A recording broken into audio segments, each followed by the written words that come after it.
هغې کې د میر چونکې پهله خو مې سوچ دا و چې لکه د میر د هډکنامې په سطحه لکه یو تنظیم جوړ کړو بیا داسې ورو ورو مزال کوو خو هلته په تحصیل کې د صدرۍ خبره دومره ګرمه شوه چې هغه میر هغه چې کوم خپل پلیټفارم و نو هغې نه لږ باندې هټ کړه هغه طرف ته متوجه شوه هغې بیا ټایم کې د صدرۍ خواهش یو عمر حسین لرله او جاوید اقبال به یې لرله او یو کبیر لرله نو د کبیر په حق کې جاوید اقبال به هم دستبرداره شو او عمر حسین دستبرداره شو بیا دغسې د جنرال سیکرټري دپاره جاوید اقبال او محفوظ او ورپسې ډاکټر ذوالفقار ډاکټر ذوالفقار اور محفوظ به یې چې د ده په حق کې دستبرداره شو د جاوید به یې هغه ټایم کې بس چې فاینل نومونه کوم رالو نو هغه کبیر شو دا د صدرۍ دپاره او تحصیل صدرۍ دپاره اور جاوید بھائی چې دا نو هغه د جنرال سیکرټري د تحصیل دپاره اوس ورونو دا خو دغه خبره وه هغې ټایم کې موږ خپله هغې ټایم کې ایم این اے صاحب ته کال وکړو ایم این اے صاحب هغې ټایم ورته غاړه بیا ډسټرک سبقه ډسټرک نظیم الله اشفاق صاحب سره هم خبرې وکړې په مقام کې او هغې بیا سی ایم صاحب سره هغه سوري د وزیر هغه چې ده پر سټک سره خبرې وشوې په هغې کې خلیق هم موجود و اور جاوید اقبال په خپله چې ده نو دغه هم لکه خلیق سره خبرې شوي دي ایم پي اے صاحب سره مقصد دا چې علمي مشران چې کوم دي هغه لکه اشفاق شو ایم پي اے صاحب شو خلیق شو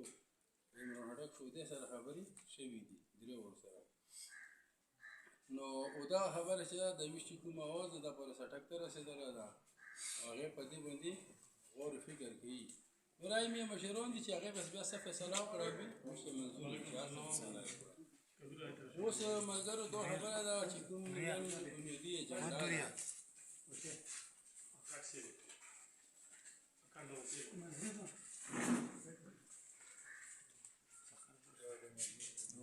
کار بچے سیرے تک ہے ہاں مکھی کا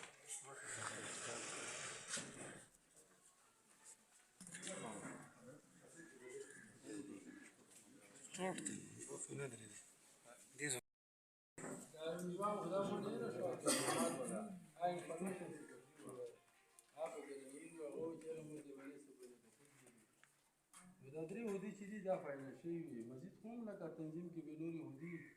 اوس کوم میش لکه پیله لکه یو هغه کولو د هټکنامې په سره تنظیم جوړول نو هغې باندې لکه اوس مین اجنډا دغه ده که نه چې هټکنامې په سطحه تنظیم جوړوو زما په ذهن کې هودو دي چې کم از کم 7 یا 8 کسان پر یو سیولو واجه دا ده چې لکه اوس مطلب زه به وایم چېرې دلته کې چپري ده که دا خیال وکړي نو چپري همي صحیح سیږي دا خو دا ځوان ته اوس یو بل لکه غاټ کله جوړ شوی ده که نه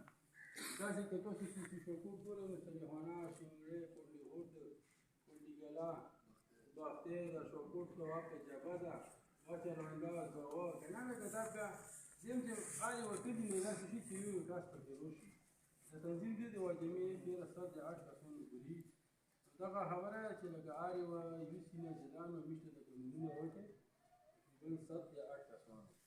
چې هغې کې بیا کښېنو هغې کې بیا مې لکه دا وکړو چې دوی د صدر شو د جنرال سیکرټري شو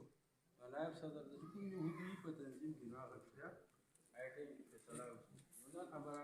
مین اجنډا دا وه دویمه خبره دا ده چې خټک صاحب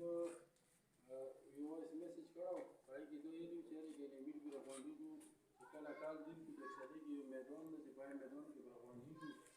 هغه ځونه بعد چې هغه ځای کې چې میر راغونډ شو بیا چې خان صاحب میشته څه وایي هغې مطابق بیا کېږو نو میشو دا میټینګونه کوو خو که دې دوران کې لکه داسې میشه خټک صاحب کار وکړو چې راولې بیا مې لکه میر خپله خو مې راولو چې ځان سره مې کسان نور هم راوباسو نن اجنډې کې دا درې خبرې دي یو دا تنظیم د هټکنامې په سر جوړول او دویم چې دا نو د هټک صاحب کال انتظار ده